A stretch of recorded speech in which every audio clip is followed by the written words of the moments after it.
这个男人不简单，身高1.3米，偏偏很会玩浪漫。别看他长得不高，但是泡妞的手段那真是妙。约会套路3连招，就连1.8米的漂亮大妞都被他的魅力所折服。男主小帅是一位建筑师，事业有成，浪漫多金，还和前妻有个帅气的儿子。或许是上帝嫉妒他的才华，所以才给了他一个1.36米的身高，但这丝毫不影响他的幽默风趣和情商爆表。可以说，除了矮了点，浑身上下那全是优点。而我们的女主呢，名叫大漂亮，是个才貌双全的精英律师，和前夫合开了一家律所。这天她刚回到家，就接到了一个陌生男人的电话。原来大漂亮和前夫吵了一架，手机不小心落在了餐厅里，还没来得及发愁呢，拾金不昧的小帅打来了电话。大漂亮感到疑惑，既然你看到我没拿手机，那为什么不在餐厅叫着我呢？小帅则表示，这样我就有机会才见到你了。哎呦我去，太会了！果不其然，女人都是这一套。大漂亮不仅没有因此生气，反而对电话那头幽默风趣、侃侃而谈的小帅产生了好感。在他的想象中，这绝对是一个风度翩翩、英气十足的绅士。所以当小帅提出见面时，大漂亮那是想都没想就答应了。他本来就身材高挑、性感摇摇，加上这精心的打扮，那走在路上的回头率就是100%。大漂亮充满期待的来到了约定好的餐厅，可等到她见到电话中的男人时，才知道什么是理想与现实不符。大漂亮看着眼前的男人，自己坐的都比他高，想要坐上凳子，她都得跳起来。大漂亮惊到说不出话，心中免不了有那么一丝丝的小失望。但小帅呢，却没有因为身高而感到自卑和不安。他看出来了大漂亮的不知所措，接着轻松缓解了初次见面的尴尬。聊着聊着，很快大漂亮就忘记了身高这回事儿。而当约会结束时，一般男生吧，顶多叫个滴滴送女生回家，可小帅呢就不一样了，直接整来个私人飞机，带着大漂亮跳伞去了，在女神面前展示了自己超能力的一面。这次体验让大漂亮兴奋不已，对小帅留下了深刻的印象。只不过这次约会一结束，小帅就再也没联系过大漂亮。而另一边的大漂亮呢，最近的工作非常不顺利，她时不时的就想起小帅，想着想着，她翻了翻手机，主动联系了小帅。两人迎来了第2次的约会。如果说第1次约会只是为了留下好印象，那么这一次就要增进对彼此的了解了。他带着大漂亮来到了自己的秘密基地，一个能吃遍世界美食的餐厅。小帅是这里的常客，两人边吃边聊，气氛十分融洽。在送大漂亮回家时，两人还情不自禁的啵了一下。爱情就是这样，来的真是猝不及防。很快，第3次的约会如期而至，他们在舞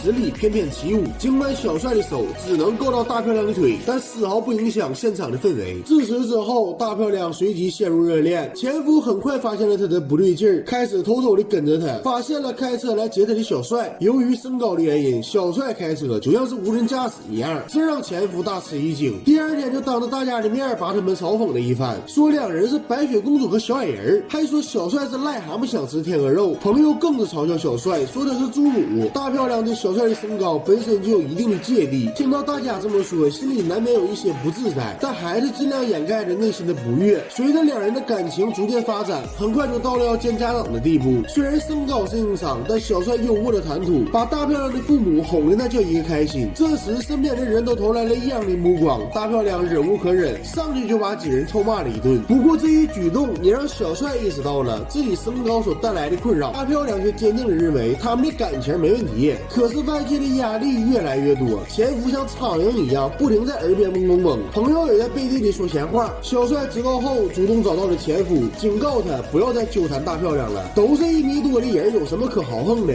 这天大漂亮和小帅出门散步，而小帅的一身童装意外的和小孩撞衫了，路人还以为小帅是大漂亮的儿子，场面一度十分尴尬。一次一次的累积，大漂亮终于忍受不了别人的眼光，和小帅说出了自己的心里话。他还是过不了自己这关，决定和小帅暂时分开。分开后的两人都落寞不已，大漂亮更是茶不思饭不想。在助理的开解下，她这才发现自己身体虽然正常，可内心却十分矮小。可以说在情感方面上，她也是个侏儒，而小帅则和她正好相反。于是他终于正视了自己的内心，用高空跳伞的方式来到了小帅的面前，跪下来向他表明了自己的心意。两人也终于打破了世俗的阻碍，幸福的走到了一起。这部电影名叫《缩水情人梦》，看完后老弟想说，在真爱面前，身高从来不是差距。但是老弟也有一个问题，如果你的另一半是个小矮的，你会不会嫌弃他呢？